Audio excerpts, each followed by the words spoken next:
Yo, what's up, Sharia? Welcome back to my new another video. আর আজকে খুবই একটু কষ্ট পেয়েছিলাম, এই জন্য আমি ছাদে আসলাম ড্রোন আনার জন্য। আমি ড্রোনটা এখানে রাখি, এখানে রিমোটটা রাখি। এই যে রিমোটটা আমি কানেক্ট করে সব কিছু কমপ্লিট করি। করার পরে আমি যখন ড্রোনটা ফ্লাই করি, আমাদের একটু ভুল হয়েছিল, যেহেতু আমি নতুন ইউজার। আমাদের একটু ভুল হয়েছিল, সেটা হচ্ছে আমি কানেক্ট করার পর কম্বাইন করার পর আমি কি করি, আমি টেক অফ মোডে না দিয়ে আমি সোজা করে দিই, উড়িয়ে দিই। যার কারণে ড্রোনটা কি হয়, ড্রোনটা কন্ট্রোললেস হয়ে যায়, ফুললি কন্ট্রোললেস হয়ে যায়। কারণ আপনি যখন এটা ল্যান্ড মানে টেক অফ মোডে দিবেন, আপনি যখন টেক অফ মোডে দিয়ে ড্রোনটা উড়াবেন, তখন কি হবে, আপনার ড্রোনটা ফুললি কন্ট্রোলে থাকবে, মানে সোজা টেক অফ করবে। টেক অফ করার পর একটা নির্দিষ্ট প্লেসে আপনার ড্রোনটা দাঁড়িয়ে থাকবে, একদম নির্দিষ্ট প্লেসে। যখন আপনি এই নির্দিষ্ট প্লেস থেকে যে কোনো দিকে আপনি একে মানে ডিস্ট্রাক্ট অথবা একে ওয়ে দিতে পারবেন যে এদিকে না এদিকে, আপনি যখন এটা ফুললি ইনস্ট্রাকশন দিবেন প্রথম থেকে, তখন এটা গরমিল হয়ে যাবে। আর আমি যখন এটাকে ফুললি প্রথম থেকে ইনস্ট্রাকশন দিই, তখন কি হয়, এটা ফুললি মানে কন্ট্রোললেস হয়ে যায় আমার।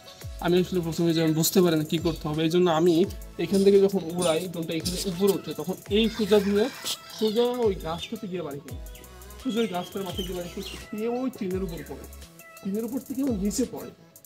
ঠিক আছে, আমি মানে মনের ভিতরে একটা বাড়ি মারে আমার,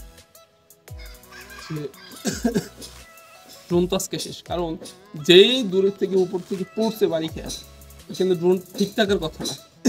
কিন্তু কি হয়, ড্রোনে এখানে ময়লা লাগে, একটু এখানে ময়লা লেগেছে, এখানে ময়লা লাগে, ক্যামেরা একটু বাড়িয়ে রাখছে, প্রোপেলার স্ক্র্যাচ খাইছে, মানে এই সামনে দুইটা প্রোপেলার রাখছে অনেক। ঠিক আছে, সরি।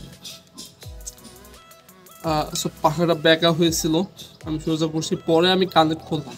ঠিক আছে, পরে আমি এটা কানেক্ট করলাম, দেখলাম যে সব কিছু ঠিক আছে। আবার টেক অফ করলাম, টেক অফ ঠিক আছে, সব কিছু ঠিক আছে। কিন্তু আপনারা একটা ভুল করবেন না, যখন যখন আপনি ড্রোনটা উড়াবেন, তখন আপনি মানে একটা ফাঁকা প্লেস, যেখানে কোনো গাছপালা নাই, কোনো স্কুল ফিল্ডে যাবেন, স্কুল ফিল্ডে যাওয়ার পর ড্রোনটা ওই স্কুল ফিল্ডে উড়াবেন, যাতে আপনি স্কুল ফিল্ডে কোনো গাছের সাথে বাড়ি না খায়, যেহেতু আপনি একটা নতুন ইউজার। ঠিক আছে, আপনি তেমন কিছু বুঝেন না। সো আমি ভুল করছিলাম, আপনারা যাতে এই ভুলটা করবেন না, তাহলে আপনার শখের ড্রোনটা নষ্ট হয়ে যেতে পারে। সো আজকে এই ভিডিওটা সতর্কমূলক ছিল, যে কাজে এসে অবশ্যই লাইক করবেন, কমেন্ট করবেন, শেয়ার করবেন, সাবস্ক্রাইব করবেন। Wait for my next video, till then